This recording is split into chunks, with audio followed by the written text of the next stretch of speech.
Hi, this topical talk's gonna show you how to check your location history on iPhone. Right now I'll show you the easiest method to check your location history.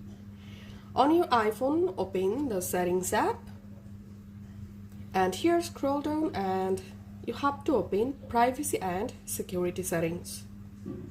And here tap on Location Services and make sure your location services is turned on.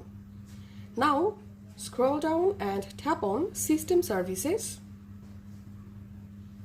and here scroll down all the way to the bottom and here you should see this significant location option. So all you have to need, tap on significant location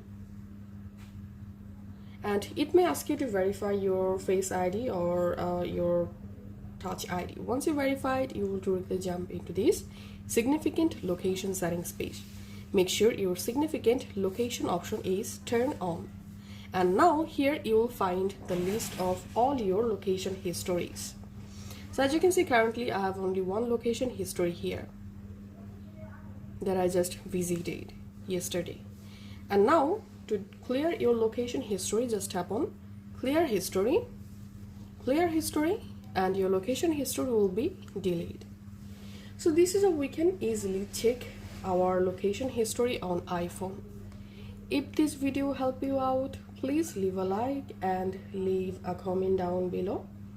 Thank you for watching.